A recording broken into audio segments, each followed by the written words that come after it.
Yeah, good morning, good morning, good morning, my friends out there. Hey, John, over there on Instagram. So, of course, I'm on Instagram, I'm on Facebook, I'm on LinkedIn, I'm on YouTube.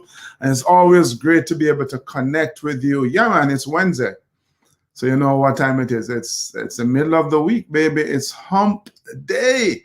Doesn't matter how you started the week. As we always say, it's always great to get to the middle and to work to get over that hump and finish the week strong. And so I'm always excited to be able to share some thoughts with you on this day of the week. I want to, before I even get started, read lyrics from a song because I like to play these songs, but Facebook they don't like that too much, right? They mute the video out. So I'm just going to read a couple, some of the lyrics of this particular song. It's one of my favorite songs, and it goes something like this. And I'm not going to sing, I promise you, but it says, "God has not promised me sunshine. That's not the way it's going to be. But a little rain mixed with God's sunshine, a little pain makes you appreciate the good times. So be grateful. Be grateful because there's someone else who's worse off than you. Be grateful because there's someone else who would like to be in your shoes." And I'm sure you can think of a time in your life when you wish you were in your current shoes right now. So I wanted to start with that because yes, today is Wednesday, but if you live in the US, tomorrow is Thanksgiving Day, baby. Fourth Thursday in November, we celebrate Thanksgiving here in the US. The first Thanksgiving was back in the early days of this nation, let's say. They celebrate the Pilgrims celebrated the end of a successful harvest and for surviving a long, tough, arduous year. It was really challenging for them back then. And since then, we've been celebrating Thanksgiving Day to give thanks for the blessings of the previous year. And so I wanted to talk about that today. I know some of you may be going, "Well, Devon, you don't understand, man." Or have you been living under a rock? We've been experiencing COVID-19. The world is in crisis. We're all swimming in the sea of uncertainty. What is there to be thankful for? I've lost my job. I'm struggling. I have to be joining, lines to get food. I can't pay my mortgage. I've lost loved ones. Yeah, I get it. It's really easy to be grateful when life is good. But then when disaster strikes, when we're going through crisis, and look, whether it's COVID-19, I know that's a thing, excuse me, that's dominating our collective consciousness right now. All of us are kind of in this thing together in one way, shape, or form. But I recognize that we deal with tough times outside of COVID-19, right? There were all kinds of, whether it's a health crisis, a relationship crisis, financial crisis, you name it. We have to deal with those issues because that's just how life is. And so when we experience those moments, the attitude could be, so what's there to be grateful for? I just lost my job. I just lost my business. My car just got repossessed. My house just went into foreclosure. And so I get that people would find it difficult to be grateful during tough times. And that's what I want to talk about this morning, the importance, the fact that you need to be grateful even during tough times. It's not something that is just helpful. It's essential that especially during tough times, you express gratitude, right? Robert Emmons, who is a psychologist and a researcher in gratitude, he speaks about that, in the face of demoralization, gratitude has the power to energize us. In the face of brokenness, gratitude has a power to heal. In the face of despair, gratitude has a power to bring hope. And I would argue, man, that there's very few forces on earth that are as powerful as having hope. That's the idea, man, that there's something better around the corner. The idea that no matter how, or despite the fact that things are really tough right now, there's something better around the corner. And that's, one of the messages I want to leave with you, that no matter how challenging this current crisis is, you have to know that, as they say, this too shall pass. I can't tell you when. I'm not going to tell you it's going to be by Christmas or New Year's or next Easter. I don't know when. We know it shall pass. But until then, how do you keep on keeping on? How do you keep on pushing to make sure that you get to the end? Well, we have spoken about a bunch of different strategies, but the one I want to, in the past, the one I want to focus on this morning is the idea of being grateful. Yeah. And there's a difference. There's a difference between feeling grateful and choosing to be grateful, right? We can't, we don't have complete control over our emotions, right? When things happen, right? You lose your job, or you get hit with devastating news by the doctor, or the stock market is kind of doing okay now, but your retirement portfolio gets hit. Whatever it is, right? It is understandable. I get it that you're going to, in the moment, feel crappy, for want of a better term, right? You're not going to feel awesome about the not so savory experiences that you may have. And that's because, the feelings are just going to flow naturally because of the event, right? But you can choose. You can choose down the road, as in immediately after the initial shock, to be grateful. You can choose to express gratitude even in the midst of crisis. And so I look at it this way, because gratitude, I think, changes our perspective of what's happening around us, right? So if you imagine that you're looking down 30,000 feet on a slice of pizza or on a pizza pie or a cake, right? That's cut in all these different slices, right? When you are right on top of it, your focus becomes very narrow, and you're only able to see that one slice, right? With the imperfection. But if you're able to rise 30,000 feet and look down, you'll be able to have a different perspective. You'll be able to broaden your view and get a look at the entire picture, a look at the entire picture of your life with all its different slices. And you can see, there is one slice that's having some issues, but look on all the other slices, man. In the grand scheme of things, your life, you're doing okay. Yeah. This one piece is getting your attention right now. Right, Eglon? Good morning. Great to see you. This one piece of the slice is getting your attention right now. But if you think about, if you look on the overall pie or cake, you realize that it's pretty good, right? Life is pretty good. And so we have to recognize that, and recognize that, I'm going to switch over to my banners here, my friends, on Instagram. You won't be able to see this, right?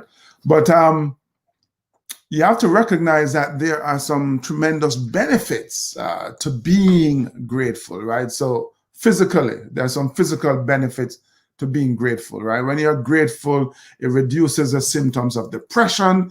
It lowers your blood pressure. Yeah, it lowers your blood pressure. And that means that it probably improves your sleep as well. right? Because if you're being grateful, it means that you're not being stressed out. It's when the not so great things happen in our lives and we focus on that, right? We start to feel bad, right? We feel sad, we feel angry, and next thing you know, we have fallen into a great depression, right? We send our blood pressure up, we can't sleep, and so our health become impacted by the fact that you know what, we're not being grateful. We are just focusing on the problems, as it were. So it improves, gratitude improves our physical well-being. It also provides some tremendous um, emotional benefits as well. And I just realized I have something spelled incorrectly there. So it increases your long-term happiness. It reduces envy. It makes you more optimistic. Because again, you know, you're sitting there wondering why John has, you know, you have lost your job and John is doing well over there. And as human beings, you can, again, because you're not being grateful for the goodness in your life, you're only thinking about the loss or the lack you're experiencing, you could be a little bit envious of John, right? And it could bring this dark cloud of doom and gloom over you, as opposed to, again, hope is this amazing thing, man. If you have hope, you become more optimistic. So again, there's tremendous mental benefit. You're being grateful, it creates hope, it engenders a sense of hope, you become optimistic. Mental benefits. So it's gonna boost your self-esteem. You're just gonna feel better about yourself. You're gonna feel better about life. It's gonna make you more resilient. You're gonna help you to make better decisions. Again, if you're not focusing on the problems, if you're not focusing on everything that is going wrong, and you start having hope that there's something better around the corner, you start having the feeling that you can get out of this situation, then yeah, you become more resilient. You find a way to bounce back, because in being grateful and being hopeful, you start becoming more creative. You start recognizing that, you know what, getting out of this, as bad as the situation is, you have a part to play in moving forward. And so you don't become overwhelmed. So what I like to do then is share some ideas, 3 ideas that, you know, I'm sure you could find tons of others, but 3 ideas on how you can practice gratitude. And I think it's so needed, especially in these days as we head off to celebrate Thanksgiving. And by the way, we should not wait until the 4th Thursday in November. Certainly here in the US, there are other countries who celebrate Thanksgiving as well. But we shouldn't wait until Thanksgiving Day to be grateful, to express thanks for all the goodness in our lives, because there is so much, but we don't pay attention to it, right? So my challenge to you is I'm going to share with you 3 ways in which you can practice gratitude. And my challenge to you is to practice these things 365 days in the year, not just a 1 day in November, right? So count your blessings, man. Count your blessings. Name them one by one. I used to sing that in Sunday school. Count your blessings. No matter what is going on around you, no matter how bad it is, you have some good things going on in your life. Again, if you go back to the analogy of the pizza pie or the cake that is all in these different slices, you know, you have 10 slices and there's one that is, I don't know, bad, didn't cut properly, I don't know, whatever the issue is with it. So instead of focusing on this one, count all the other blessings, all the other things that are going on in your life, and know that the one thing that is really dominating your life right now, the one thing that's not working, that's dominating your life, is really drawing your attention. And I'm not suggesting that you don't address it. I'm not suggesting for a moment that you bury your head in the sand like an ostrich and pretend that's not happening. This ain't no Pollyanna. This is real life we're talking about.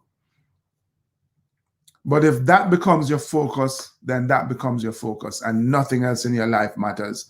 And it's a real shame, because you have so many other things going on. So count your blessings. Take note of the positive things that are around you. Hey, I don't know. The birds, you hear the birds chirping, the fact that you woke up in the morning, even if you have a little ache in your back. Look, I used to just kind of roll out of bed and knock off 50 push-ups. I have to crawl out of bed these days. But you know what? I'm crawling out of bed and I can take a breath. I can breathe. I'm living, man. Something positive. That's one of the lessons, one of the blessings as well, right? So get in the habit of taking note of the positive things around you. I know because of evolution, we have really been conditioned to notice all the negative stimuli around us, right? That's the thing that kept us safe when our forefathers wandered on the prairies, right? You always had to be on the lookout for negativity, danger.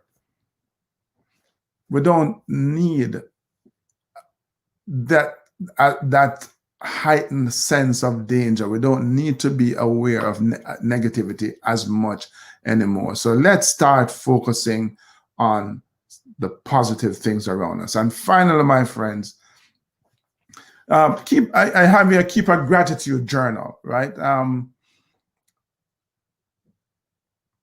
Many people practice keeping a gratitude journal, writing out, pages and pages of just things that they are grateful for. I'm going to suggest that, but here is, especially if you're not one to keep a journal, you have never done one. Here's a great way to start, right? I just spoke about the fact that you should notice the positive things around you and count your blessings, right? Here's a great way. Get a journal, get a notebook, call it what you will. Get something that you can actually write in. And every day for the next 30 days, let's start there. Every day for the next 30 days, write down 3 things that you're grateful for. 3 things every single day. 3 different things every single day. They don't have to be, huge, gigantic things. It's like, I'm grateful to be alive. I'm grateful for the birds here. I'm grateful for the call from my friend yesterday. Write down 3 things that you're grateful for. What you're doing is building your gratitude muscle, right? So get started on that, just like everything else. Martin, Malia, how are you? Good morning. Happy life. Thank you so much for joining. Yeah. So let's start that. Let's start there, writing down 3 things, man, that you are grateful for, even in the midst of crisis, even during this crazy COVID-19 times. I know you can think of 3 things. I know you have some blessings there, although you lost your job. I know there are some things that are working for you. So yeah, gratitude is not just helpful, it's essential. So be grateful, because there's someone else that's worse off than you. I'm sure if you think about it, you can, if you think back 5, 10, maybe 15 years or longer, you can think of that person you were then, and you would have given anything to be in the position that you're in now. See, you've made progress. So don't let the things that are not going so right in your life now cloud out all the other good things that you have. It's tough, but be grateful. So those are the thoughts I had for you this morning. Thank you so much for joining. Martin, it's great to see you, my man. Please share this with your contacts, and we connect next week. Invite them to join us in the conversation. Until then, yeah, man, keep on pushing.